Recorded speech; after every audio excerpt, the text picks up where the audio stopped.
Oi, pessoal, tudo bem? Boa tarde. Eu me chamo Rebeca e faço parte do programa de residência pedagógica. E hoje a gente vai dialogar um pouquinho sobre as macro-regiões do Brasil proposta pelo IBGE. Essas macro-regiões do Brasil proposta pelo IBGE, elas vão estar relacionadas diretamente com algumas questões. E que questões são essas? O primeiro ponto que vale a pena ressaltar é a questão da dimensão continental do nosso país, né? O Brasil, ele ocupa o quinto maior país em extensão territorial, a posição. E ele é um país muito diverso. Como todo mundo fala, o Brasil é um país da diversidade.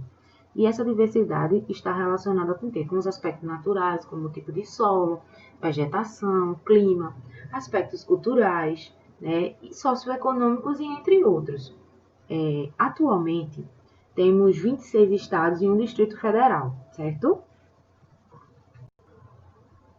Quando falamos da diversidade, né, do Brasil, a gente tem que levar em consideração algumas questões também, como é o caso dos vários arranjos geográficos, né, que existem no território, e a necessidade de criar políticas públicas e de gerir esse território. E como é que você vai fazer a implementação de políticas públicas adequadas, vai gerir esse território tão extenso e tão diverso. E daí surge a necessidade de uma divisão política administrativa. E quem é que vai propor, quem é que vai sistematizar e oficializar essa divisão política administrativa? O órgão IBGE, certo?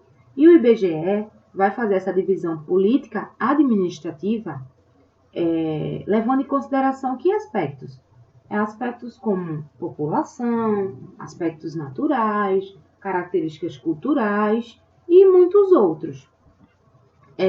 E para isso, o IBGE vai adotar alguns critérios. E que critérios são esses? Um dos critérios, né, da divisão política administrativa do Brasil é que cada estado, né, ele vai estar apenas em uma região.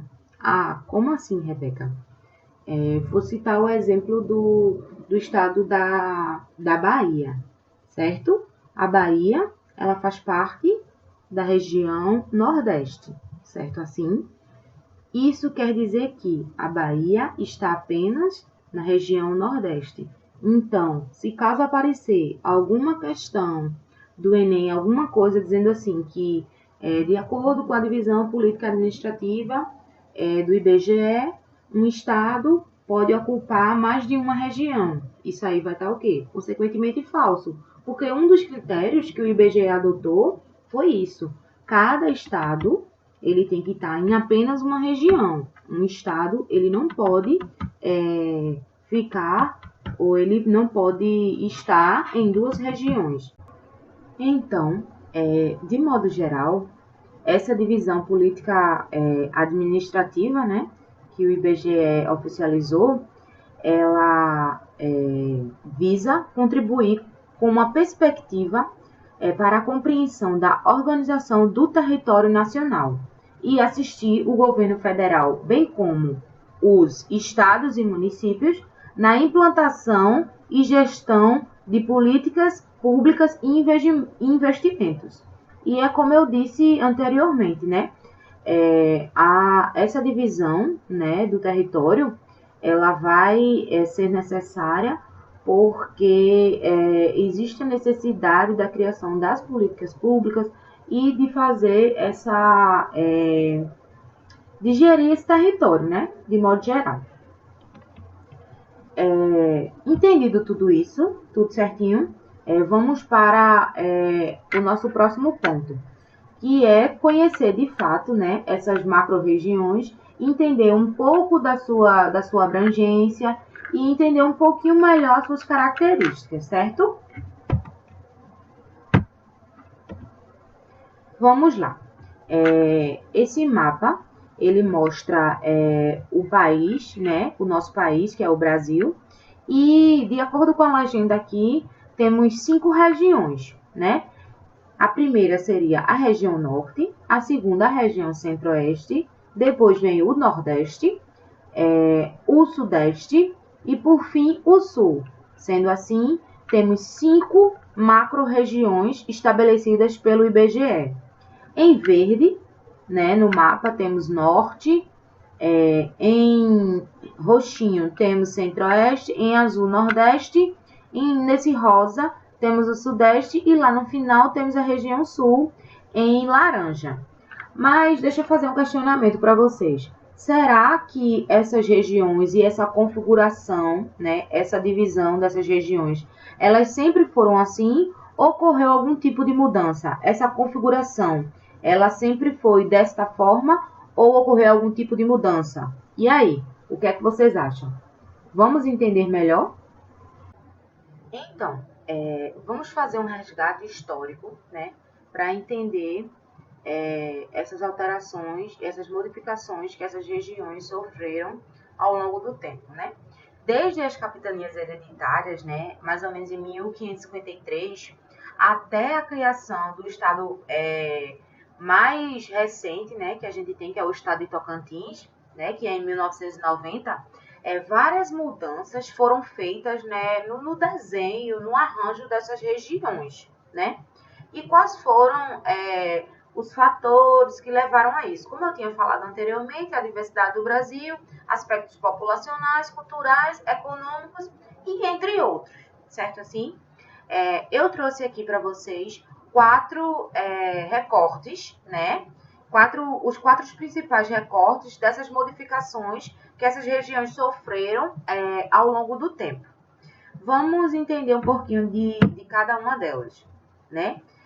Nesse primeiro mapa, a gente tem a regionalização de 1913, certo?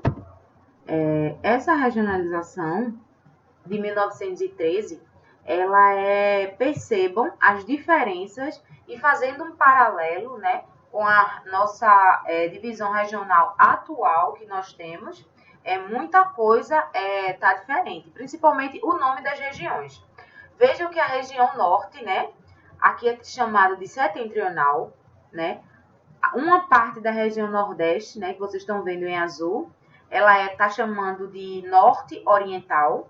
O nosso centro-oeste, né, que temos atualmente, aqui é a região central. E a nossa parte, que a gente tem ali o território da Bahia e tal, a gente chama de oriental, né? E mais no sul, a gente tem, na região sul, né, a gente tem a região meridional. Então, após a divisão regional de 2013, temos a divisão regional de 1938, que daí já foi proposta pelo IBGE. E o IBGE tanto incluiu aspectos físicos, naturais desses territórios, como também aspectos socioeconômicos. E se vocês podem ver na legenda do mapa, os nomes estão bem parecidos com a divisão que nós temos atualmente, né? A divisão oficial atual, né? Que aí temos aí o norte, o nordeste, o centro, o oeste e o sul. A única coisa que a gente tem aí de diferente é esse nome este, né, que corresponde ali ao território da Bahia.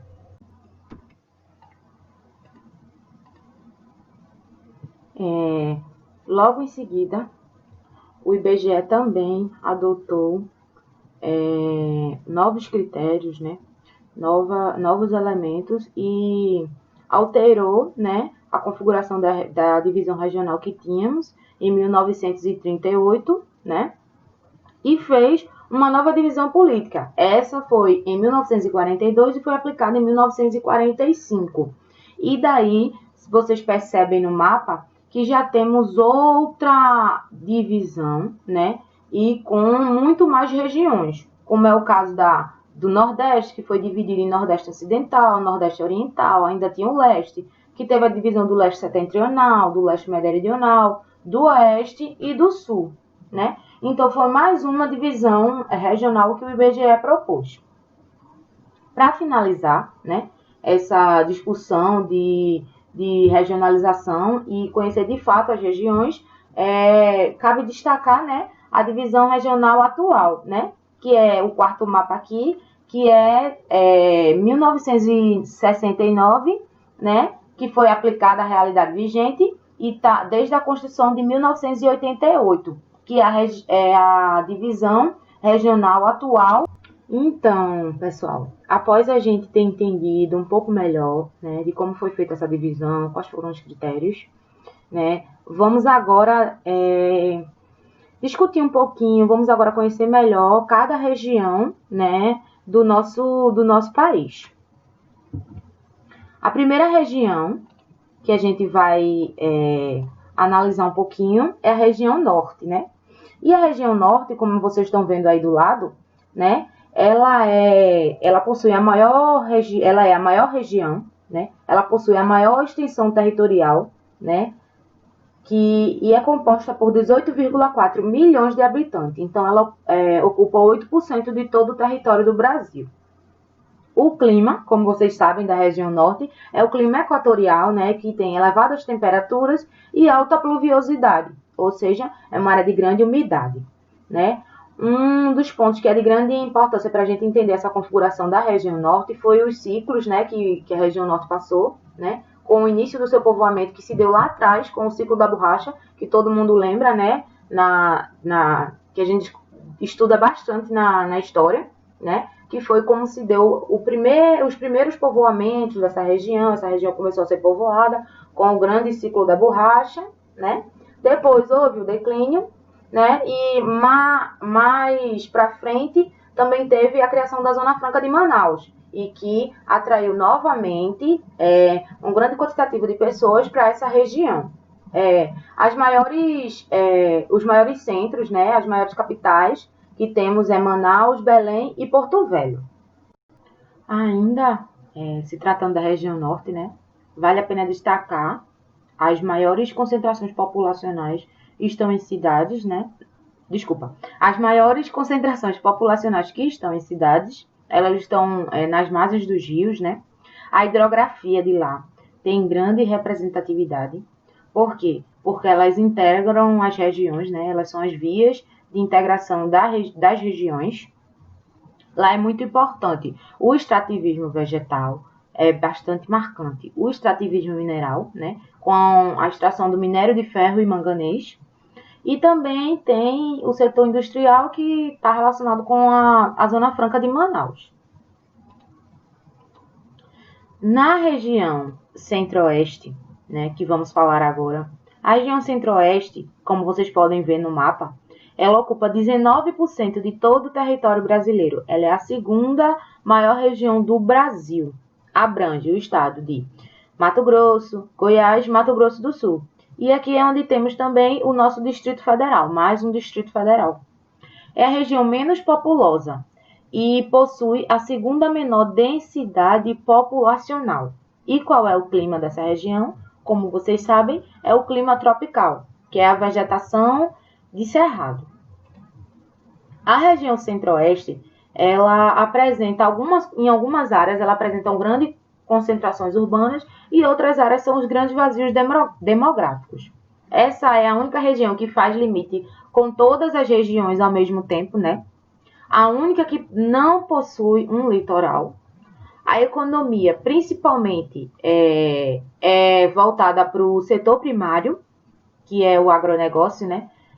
Que é a agricultura comercial em larga escala, que é de milho, arroz, feijão, café, algodão e a soja, a tão famosa soja, né? Que daí, se a gente for levantar a discussão, que tem muitos os prós e os contras, né? Por quê? Porque a gente sabe que o agronegócio, ele é bastante prejudicial, né? Quando a gente faz uma relação com o meio ambiente, né? O agronegócio, a monocultura. Isso aí é mais para um debate posterior. E para destacar também que a região ela tem uma grande produção de cereais e grãos nacionais, né? Ela é reconhecida mundialmente com relação a isso. A região centro-oeste também tem uma das atividades que é a criação de gado, né? Que é uma das principais atividades. Além do agronegócio, ela também tem essa criação de gado.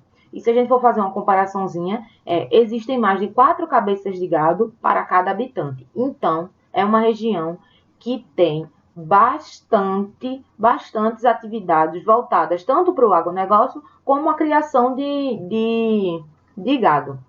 Ela também tem grande representatividade no extrativismo mineral, que eu não sei se vocês conhecem, que é o maciço de Ouro, que é um maciço, né, que ele pode ser extraído ferro, manganês, ouro, e grande parte do que é extraído é voltado para exportação. E exporta para Japão, para os Estados Unidos e para grande parte da Europa. E agora temos a região Nordeste, né, que é a nossa região. Ela é uma das regiões brasileiras que tem o maior número de estados, né? Ela possui o maior número de estados, que é Alagoas, Bahia, o Ceará, Maranhão, Paraíba, Piauí, Pernambuco, Rio Grande do Norte e Sergipe. Ela é a segunda região mais populosa do país. Ela fica atrás apenas da região Sudeste. O nosso Nordeste, né? Ele também tem uma particularidade. Ele ainda é dividido em sub-regiões, né? Que todo mundo sabe. Quais são as sub-regiões do Nordeste? A Zona da Mata, o Agreste, o Sertão e o Meio Norte, como mostra aqui nesse mapa ao lado. Cerca de 60,6% está concentrada na faixa litorânea, então a população ela se concentra mais na parte litorânea. À medida que a gente vai adentrando no interior, adentrando na região, esses níveis de densidade populacional eles vão sendo mais baixos, eles vão reduzindo, como é o caso do sertão e do interior. A região sudeste é a região mais populosa do Brasil. Quando a gente lembra de região sudeste, qual é a primeira coisa que vem na cabeça? A gente lembra de São Paulo, de Rio, de indústrias, de comércio, né? É a região mais populosa do Brasil. É composta por 4 estados, que é Espírito Santo, Minas, o Rio e São Paulo. É a região mais industrializada, né, do nosso Brasil, e ela tem a maior produção do PIB. Ela tem grande representatividade nessa questão do PIB, Produto Interno Bruto. A região sudeste, ela sofre com alguns problemas, né? Mesmo ela sendo uma região muito industrializada e grande parte do PIB do Brasil vem dessa região, ela tem vários problemas sociais, né? Que é a grande desigualdade, violência, emprego, déficit habitacional e principalmente as ocupações irregulares, né? Quando a gente lembra da região sudeste, a gente lembra das comunidades, né? Da comunidade da Rocinha, da comunidade, entre várias outras. A maioria deles, elas ficam na região metropolitana, tanto do Rio como de São Paulo. Então, assim, isso é um grande problema, porque mesmo ele tendo grande representatividade no PIB, a gente vê que essa região ela possui uma grande concentração de renda, né? E aí, para finalizar, a gente vai falar sobre a região sul. A região sul, né, que ela é marcada pela forte colonização europeia, é a menor região em extensão territorial, porque ela é composta pelo Paraná, Santa Catarina e Rio Grande do Sul. O clima é muito marcante e diverge bastante com o clima do Nordeste, né, que lá é uma região mais fria, é um clima subtropical, né? É uma das regiões mais ricas do país, a região sul. E nelas estão distribuídas atividades tanto como agropecuária, indústria e prestação de serviços. E o turismo também é bastante forte nessa região. A taxa de desemprego é uma das taxas mais baixas do país. A urbanização e a industrialização são das mais elevadas e são as menos problemáticas. A agricultura de lá ela tem grande modernização, tem uma das taxas de mecanização muito alta, as taxas de mecanização é altíssima, e tudo isso são os fatores que levam a região sul a ser uma das regiões mais ricas do Brasil, né? Então, o que é que eu quero que vocês entendam? Que cada região, né, ela possui sua particularidade e que é muito importante a gente lembrar que cada região ela possui um tipo de clima, um tipo de vegetação predominante, um tipo de atividade e principalmente suas características culturais, né? Eu acho que que é isso, pessoal. Eu espero que vocês tenham gostado, né, desse vídeo. Foi um vídeo com bastante informação, mas é porque não tem como a gente discutir as macro-regiões do IBGE sem entender como se deu a formação dessas macro-regiões, sem entrar também na discussão de cada uma das regiões. E eu acho que é isso. Eu espero que vocês tenham gostado. E qualquer dúvida, vocês podem entrar em contato não só comigo, mas também com meus colegas demais que fazem parte da residência. Tchau, tchau.